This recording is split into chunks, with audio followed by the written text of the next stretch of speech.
Hello guys, welcome to PA Wealth once again. Guys, आज इस video में हम आप मिलकर एक मल्टी कैप स्कीम को रिव्यू करने वाले हैं। पर उससे पहले मैं आपको कुछ फैक्ट्स और फिगर बताना चाहता हूँ जो रिसेंट ईयर में डेवलप हुए हैं। जनरली अगर आप देखो तो मल्टी कैप फंड स्कीम जो होते हैं और फ्लेक्सी कैप फंड स्कीम होते हैं वो सिमिलर होते हैं। वो सिमिलर इसलिए हैं क्योंकि उनका जो कॉम्पोजिशन होता है, मतलब एसेट एलोकेशन जो होती है वो एक तरह की कोरिलेट कर रहे होते हैं। मतलब जो हमारे उसमें एसेट एलोकेट होंगे जैसे मिड कैप, लार्ज कैप और स्मॉल कैप में, वो क्लोज टू नियर बाय होंगे। मतलब कॉम्पोजिशन की 25% 25% 25% इस हिसाब से होती है, या 30% 30% एंड 40% इस हिसाब से होती है। तो ये समटाइम रिलेट करते हैं, इक्वल परफॉर्म करते हैं। But last year business standards के अकॉर्डिंग मल्टी कैप फंड ने अच्छा परफॉर्म किया। उसने 7.3% का रिटर्न जनरेट किया, whereas flexi cap fund ने सिर्फ 3% की रिटर्न जनरेट की।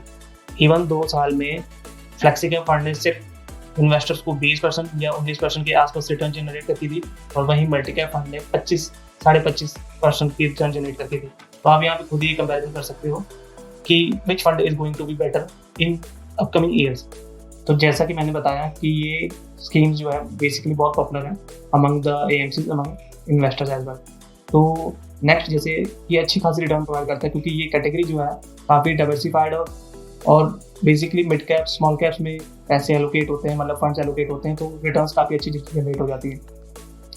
तो जैसे जो थर्ड पॉइंट है, discover for those who know their risk appetite, तो ये जो मल्टी कैप फंड स्कीम है बेसिकली उनके लिए ज़्यादा बेटर परफॉर्म करती है जिनको अपना रिस्क एपेटाइट पता है, जिनको अपना रिस्क टॉलरेंस पता है, जो अपना रिस्क मेंटेन कर सकते हैं या अपना रिस्क को समझते हैं कि मेरा रिस्क कितना है कितना। तो ये उनके लिए बेटर परफॉर्मेंस का ऑप्शन बन जाता है। अब जैसे फोर्थ पॉइंट है, good option for advance beginner, जिसको मार्केट की थोड़ी सी भी समझ है, जो कुछ साल बिता चुका है, कुछ ईयर्स पास कर चुका है, थोड़ी सी नॉलेज गेन कर चुका है, ये स्कीम उसके लिए एक बेटर अपॉर्चुनिटी, एक बेटर कारगर साबित होती है। अगर हम देखें तो यहाँ पर अभी तक 20 स्कीम्स अवेलेबल हैं थ्रू मल्टीपल डिफरेंट एएमसीज। तो आप देख लो यहाँ पे, जैसे Nippon India multi cap fund, ये मैंने साथ में एनएबी और एओम रखा है। ये टोटल 20 स्कीम्स हैं जो इंडियन मार्केट्स में, इंडियन म्यूचुअल फंड स्कीम्स में लिस्टेड हैं। तो चलिए अब हम महिंद्रा मनुलाइफ स्कीम को रिव्यू कर लेते हैं। So let's start with the about section. तो जैसे आप देख सकते हो ये स्कीम एक equity multi cap mutual fund scheme का पार्ट है। इसके अलावा इस स्कीम का मेन ऑब्जेक्टिव जो है इन्वेस्टर्स की अमाउंट्स को, इन्वेस्टर्स की इन्वेस्टमेंट्स को इंक्रीज करना है, जो कि यूजली सभी कंपनीज का, सभी म्यूचुअल फंड स्कीम्स का ऑब्जेक्टिव होता है। नाउ ऑन बेसिक डिटेल, तो ये scheme basically Mahindra Manulife mutual funds house की थ्रू से आती है।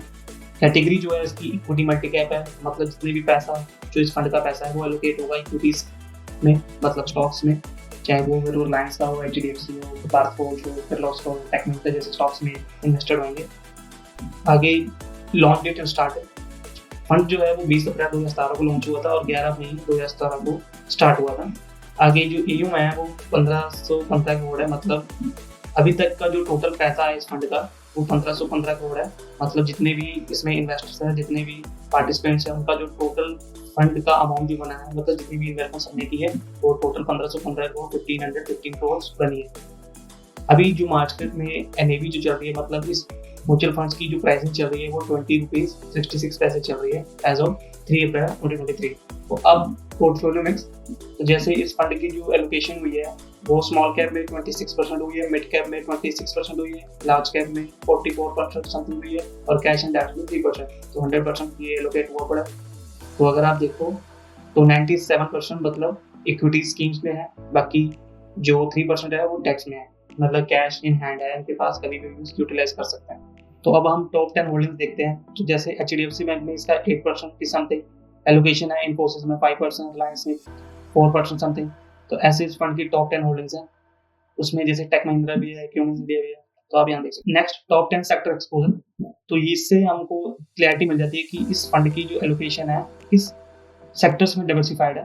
तो देखो आप 14% जो एक्सपोजर है वो बैंक्स में है, और स्टील्स में 3% है, फाइनेंस में 7.74% है, और कैपिटल गुड्स में 2.7%। Now investment details.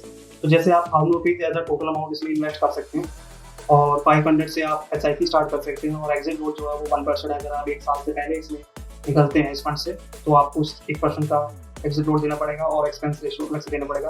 बाकी इसका लॉकिंग पीरियड जो है वो कुछ भी नहीं है, आप कभी भी एग्जिट कर सकते हो, कभी भी एंट्री कर सकते हो। Now moving to most important section of this multi cap scheme, that is fund manager. तो फर्स्ट जो फंड मैनेजर है मिस्टर मनीष अरोड़ा, जिनको 20 ईयर्स का एक्सपीरियंस है in portfolio management, equity research, investment banking and corporate bank. अभी तक ये 10 schemes को मैनेज कर रहे हैं, जिसका टोटल एम जो समथिंग बन रहा है 7,287 करोड़ है। इन्होंने 2000 ईयर में सीए की थी ICAI से। इसके अलावा इनका past experience 4 years Linde company में, 11 मंथ एक्सिस बैंक में, कोटक बैंक में 11 ईयर्स, कैनरा में 4 ईयर और महिंद्रा जैसी कंपनी में 2 ईयर्स का एक्सपीरियंस रह चुका है। सेकंड फंड मैनेजर है मिसेस फातिमा, जिनको 22 साल का टोटल एक्सपीरियंस है, जिसमें 11 ईयर्स का वो सिर्फ म्यूचुअल फंड इंडस्ट्री में ही है और 4 ईयर्स लाइफ इंश्योरेंस और डिफरेंट इक्विटी रिसर्च और फंड मैनेजमेंट डिसिप्लिन में है। अभी तक ये 9 एक्टिव स्कीम्स पे अपना फंड को मैनेज कर रही हैं, जिसका टोटल ईएम बनता है 5,500 करोड़ समथिंग। इन्होंने एजुकेशन BE की है कंप्यूटर साइंस से और PGD फाइनेंस में लिया है। इनका पास्ट एक्सपीरियंस जो है वो UTI कंपनी में 1 ईयर 7 मंथ्स का रहा, ICICI प्रूडेंशियल में 12 ईयर्स का रहा है और महिंद्रा में अभी 2 ईयर्स से काम कर रहे हैं। तो चलिए अब हम रिटर्न्स डिस्कस कर लेते हैं। 2018 से पहले दोनों 100 रुपीज से स्टार्ट होते हैं और 2020 कोविड के टाइम दोनों काफ़ी गिरते हैं। बट अगर आप यहाँ पे कंपेयर करो, Mahindra Manulife multi cap fund जो है वो कम गिरता है in comparison to Nifty multi cap benchmark. Even though अगर आप जो रैली देखते हो जो काफ़ी अच्छी बनी, अगर 100 रुपीज से स्टार्ट हुआ तो 199 महिंद्रा मनुलाइफ जनरेट करके दिया और निफ्टी 500 जो था मल्टी कैप बेंचमार्क उसने 169 रुपीज बना के दिए। तो यहाँ पर अगर आप देख सकते हो तो एक ने 69% की रिटर्न जनरेट की थी, ओवरऑल एक ने 100% की रिटर्न जनरेट करके दी। इसके अलावा अगर आप ट्रेलिंग रिटर्न देखें तो निफ्टी 50 के कंपैरिजन में महिंद्रा मनुलाइफ ने अल्फा ही जनरेट करके दिया। 3 ईयर्स में जहाँ पे निफ्टी 50 ने 16% या 17% की रिटर्न जनरेट की, वहीं महिंद्रा मनुलाइफ ने 25% रिटर्न जनरेट की। और 5 ईयर्स में जहाँ पे निफ्टी 50 ने 11% या 12% की रिटर्न जनरेट की, वहाँ पर महिंद्रा मनुलाइफ ने 13% की रिटर्न जनरेट करके दी। फिर अगर आप डिफरेंट फंड्स को देखना चाहते हैं मल्टी कैप स्कीम में, वो भी आप देख सकते हो। नाउ ऑन रिस्क मेजर्स, तो Mahindra Manulife multi cap fund का जो मीन रेशियो है वो 20.36% है, वेयर एज निफ्टी 500 का जो मल्टी कैप है बेंचमार्क है उसका 19.6% है और स्टैंडर्ड डेविएशन जो है वो 22.7% है, whereas Nifty 500 multi cap का ज़्यादा है इन कंपेरिजन टू। शार्प भी अगर आप देखो तो अच्छा खासा है, 0.34% इसका है और सोटिनो 0.38 का है। वेयर एज अगर आप अल्फा देखो तो 2.48% का है और 0.8% का निफ्टी 500 मल्टी कैप का है। तो अब मैं आपसे एक इंटरेस्टिंग चीज़ बोलता हूँ, जैसे आप यहाँ देख पा रहे हो मल्टी कैप फंड का और फ्लेक्सी कैप फंड का एक्सपोजर।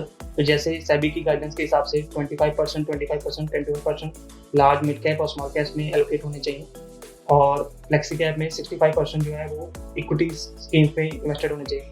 बट यहाँ अगर आप देखो समझो तो यहाँ पे अप्रॉक्स 75% तो उनको एटलीस्ट इक्विटीज़ में इन्वेस्ट करने ही करने हैं। तो अगर इस सेक्शन को आप समझो तो आप क्या मेरे को बता सकते हो कि कौन सी कैटेगरी का फंड ज़्यादा वॉलेटाइल होगा और कौन सी कैटेगरी का फंड अच्छा खासा रिटर्न देगा। तो चलिए अब हम इस वीडियो को पूरा एंड करते हैं। आप हमारा ब्लॉग सेक्शन रिव्यू कर सकते हैं, देख सकते हैं blog.pavas.in हमारा ब्लॉग का पोर्टल है, डिस्क्रिप्शन में हमने लिंक भी दिया हुआ है। अगर आपको वीडियो कुछ भी वैल्यूबल लगी, you can comment us, you can like us, you can subscribe to our channel. Thank you.